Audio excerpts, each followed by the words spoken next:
তুমি কি ইংরেজি নিয়ে চিন্তিত? তাহলে এই ভিডিওটা তোমার জন্য।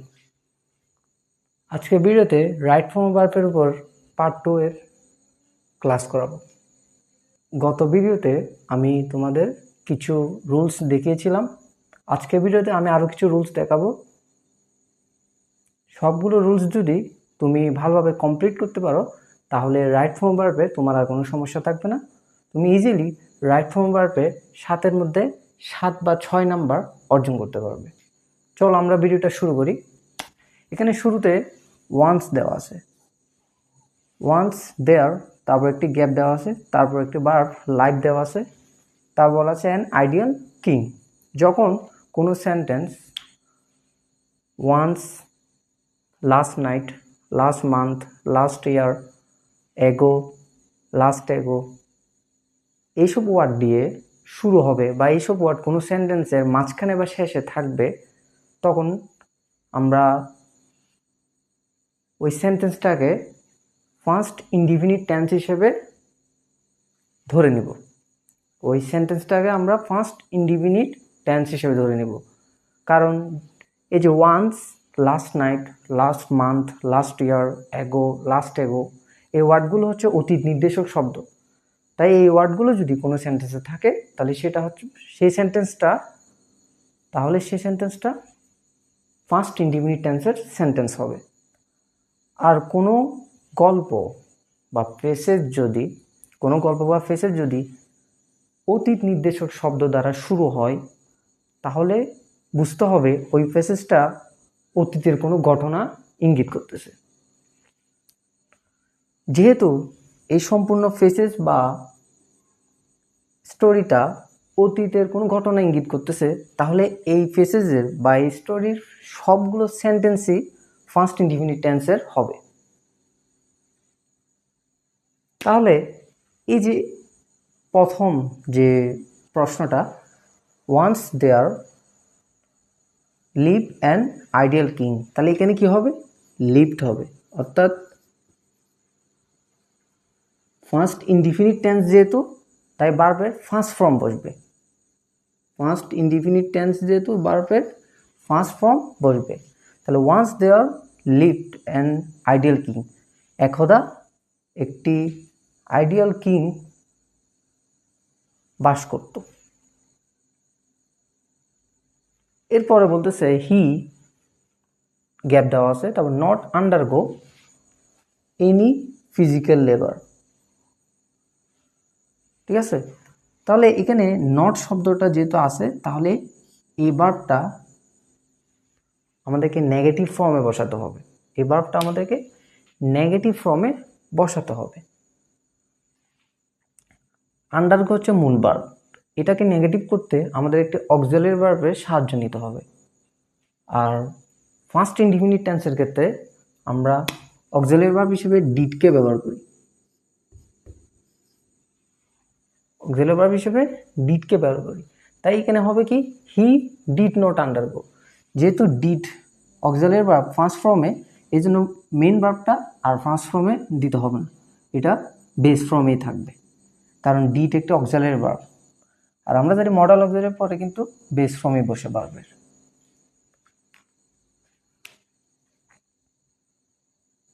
এরপরে সেন্টেন্সটা অ্যাজ এ রেজাল্ট, যার ফলে হি, একটি গ্যাপ দেওয়া আছে, আর ভার্ব দেওয়া আছে gate, bulky and could not, আবার একটি গ্যাপ দেওয়া আছে move from one place to another. যার ফলে মানে দ্য কিং, সে, যেহেতু পুরো বেসিসটা ফার্স্ট ফর্মে হবে অর্থাৎ ফার্স্ট ইনডিফিনিট টেন্সে হবে, সেহেতু এখানে আমরা কি দিব? গড দিব, অর্থাৎ গেটের first form got. He got bulky and could not. Could হচ্ছে মডাল অক্সিলারি ভার্ব, আর আমরা জানি মডাল অক্সিলারি ভার্বের পরে ভার্বের বেস ফর্ম বসে, তাহলে এখানে সরাসরি মুভ বসে যাবে। As a result he got bulky and could not move from one place to another.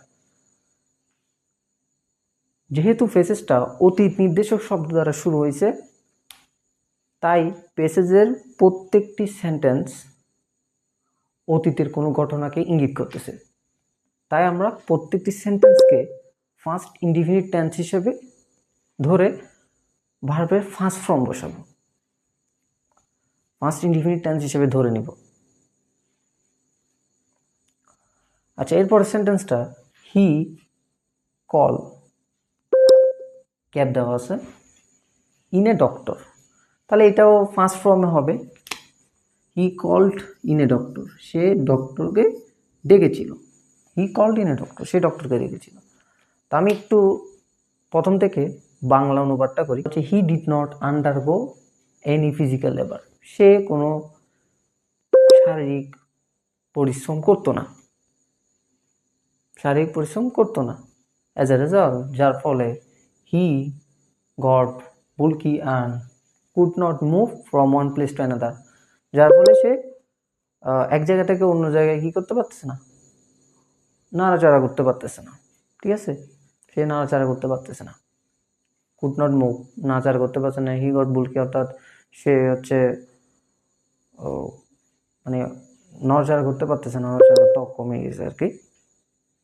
তার মানে শরীরে জং ধরে গেছে এক প্রকার, বলকি মানে শরীরে এক প্রকার জং ধরে গেছে। এরপরে সে কি করছে, he called in a doctor, সে ডক্টরকে ডেকেছিল। এরপরে সেন্টেন্সটা হচ্ছে দ্য ডক্টর, একটি গ্যাপ দেওয়া আছে, clever and wise, clever and wise, doctor খুবই চালাক এবং জ্ঞানী ছিল। তাহলে এখানে বি ভার্ব মানে হচ্ছে অ্যাম, ইজ, আর, ওয়াজ, ওয়্যার। যেহেতু ফ্রেজেসটা অতীতের কোনো একটি ঘটনা, সেক্ষেত্রে এখানে ফার্স্ট ফর্ম বসবে, অর্থাৎ ফার্স্ট ফর্ম বলতে ওয়াজ বসবে, দ্য ডক্টরের সাথে ওয়াজ বসবে। যেহেতু ডক্টর সিঙ্গুলার সাবজেক্ট, যেহেতু ডক্টর সিঙ্গুলার সাবজেক্ট, তাই সিঙ্গুলার ভার্ব বসবে। যদি ডক্টরস হইতো তাহলে ওয়্যার বসতো। তো যাই হোক, the doctor was clever and wise, the doctor খুবই জ্ঞানী এবং চালাক ছিল। হি did not prescribe any medicine, এখানে একটি গ্যাপ দেওয়া আছে। যেহেতু ডিড একটি মডাল অক্সিলারি ভার্ব, এটার পরে সাধারণত বেস ফর্মে বসবে, তাই প্রেসক্রাইব সরাসরি বসে যাবে, কোনো পরিবর্তন হবে না, সরাসরি বসে যাবে, কোনো পরিবর্তন হবে না। He did not prescribe any medicine, সে কোনো মেডিসিন সাজেস্ট করে দেয় নাই আর কি। ঠিক আছে, ফর দ্য কিং, রাজার জন্য। তারপর হি আস্কড, একটি গ্যাপ দেওয়া আছে, to the king to buy a club, হবে ফার্স্ট ফর্ম হবে ভার্বের, তাহলে আস্কড হবে he asked to the king to buy a club and একটি গ্যাপ দেওয়া আছে, তারপর বলা আছে move it in the hair till his hands, তাহলে এখানেও কি হবে, আমরা একটা জিনিস মনে রাখবো, যদি কনজাংশন হিসেবে অ্যান্ড থাকে, তাহলে অ্যান্ডের পূর্বের সেন্টেন্সটা যে টেন্সে হবে, পরের সেন্টেন্সটাও ঠিক একই টেন্সে হবে। তাহলে এখানে হয়ে যাবে মুভড, এটাও ফার্স্ট ফর্মে বসবে, মুভড। তাহলে he asked to the king to buy a club and moved it in the air till, যতক্ষণ না হিজ হ্যান্ড, তাহলে এখানেও কী হবে, ফার্স্ট ফর্ম হবে। যেহেতু এটি একটি পূর্বের ঘটনা, অতীতের ঘটনা, সেজন্য সবগুলো সেন্টেন্সে কী হবে, ফার্স্ট ইনডিফিনিট টেন্সের হবে, অর্থাৎ ভার্বগুলো ফার্স্ট ফর্মে হবে। তাহলে হ্যান্ডস গট ময়েস্টেন্ড, অর্থাৎ যতক্ষণ না তার হাত পাগুলো মানে ফ্রি হয়, ঠিক আছে, ততক্ষণ পর্যন্ত তাকে করতে বলছে আর কি, মুভ, নাড়াচাড়া করতে বলছে, মুভ ইট। এরপরে দ্য কিং স্টার্টেড, রাজা শুরু করলো, স্টার্টেড। এখন আমরা জানি সেন্টেন্স হতে গেলে শুরুতে একটা সাবজেক্ট, তারপর ভার্ব, তারপর অবজেক্ট বা এক্সটেনশনের প্রয়োজন পড়ে, এটা আমরা সবাই জানি। আর ভার্বটি অবশ্যই ফাইনাইট ভার্ব হতে হবে। ফাইনাইট ভার্ব বলতে যে ভার্ব দ্বারা কোনো টেন্সকে ইঙ্গিত করে সেটাকে ফাইনাইট ভার্ব বলে। এখন দ্য কিং স্টার্টেড, অর্থাৎ এটা একটি ফাইনাইট ভার্ব কেন? কারণ এটা দ্বারা একটি টেন্স ইঙ্গিত করতেছে, অর্থাৎ the king moved, the king started, এটা হচ্ছে ফার্স্ট ইনডিফিনিট টেন্স, ভার্বের ফার্স্ট ফর্ম বসানো আছে। তো কোনো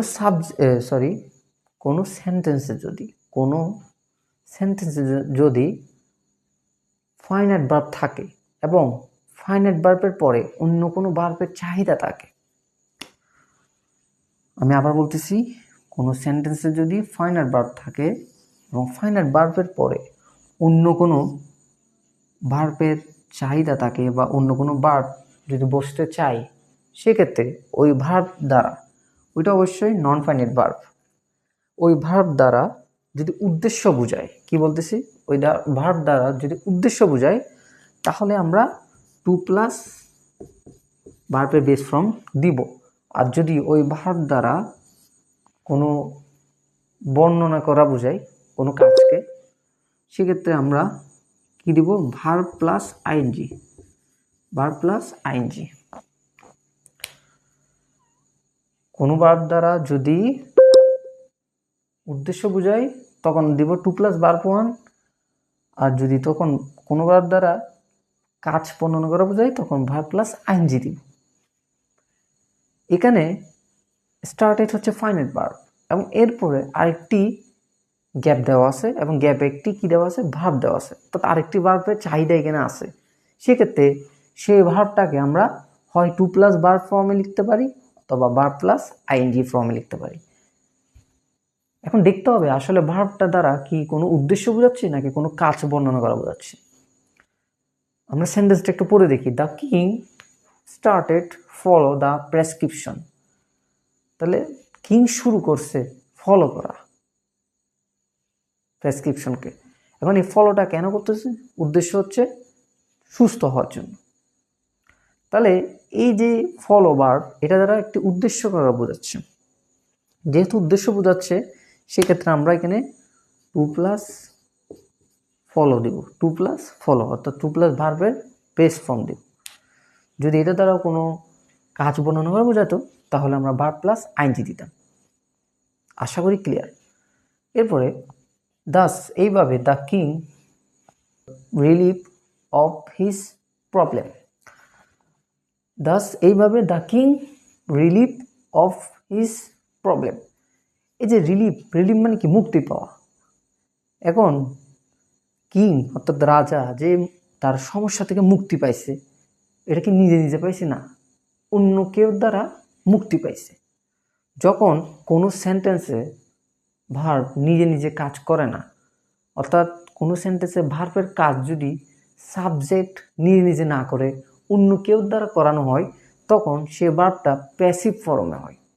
এই সেন্টেন্সে রিলিফ ভার্বের কাজটা সাবজেক্ট নিজে করতেছে না, অর্থাৎ কিং করতেছে না, কিংকে অন্য কেউ করাইছে বা অন্য কেউ দ্বারা কিং করানো হয়েছে। সেক্ষেত্রে রিলিফ ভার্ব প্যাসিভ ফর্মে হবে। তো প্যাসিভ ফর্মে লিখতে গেলে আমাদের যে রুল, সেটা হচ্ছে অক্সিলারি ভার্ব দেন ভার্বের ফার্স্ট পার্টিসিপল ফর্ম। যেহেতু পুরো প্যাসেজটা অতীতের ঘটনা নির্দেশ করতেছে, তাহলে সবগুলোই ফার্স্ট ইনডিফিনিট টেন্সের হবে। সেক্ষেত্রে আমরা অক্সিলারি ভার্ব হিসেবে ওয়াজকে ব্যবহার করব। ওয়াজ, দ্য কিং ওয়াজ, তারপর হবে কি, রিলিফড, দ্য কিং ওয়াজ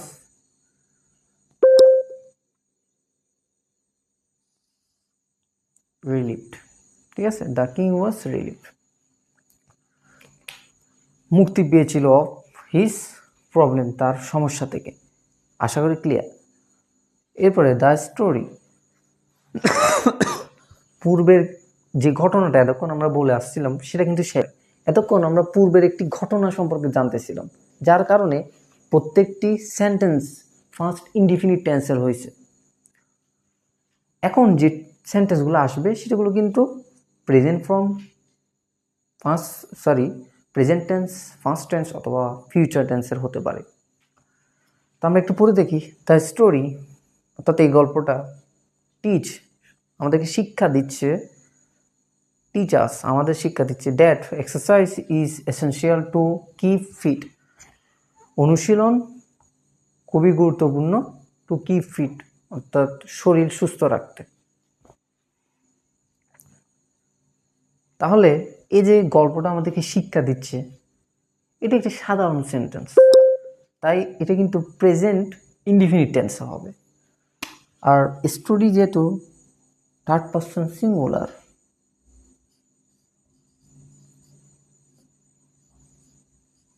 তাই এখানে টিচেস হবে, দ্য স্টোরি টিচেস। গল্পটি আমাদের শিক্ষা দেয়, টিচেস আস আমাদের শিক্ষা দেয়, that exercise is essential to keep fit. এরপরে দেয়ারফর, এইভাবে অল অফ আস আমরা সবাই, শুড অক্সিলারি ভার্ব আছে, modal auxiliary verb, modal auxiliary verb থাকলে আমরা জানি এরপরে ভার্বের বেস ফর্ম বসবে, অর্থাৎ টেক বসে যাবে।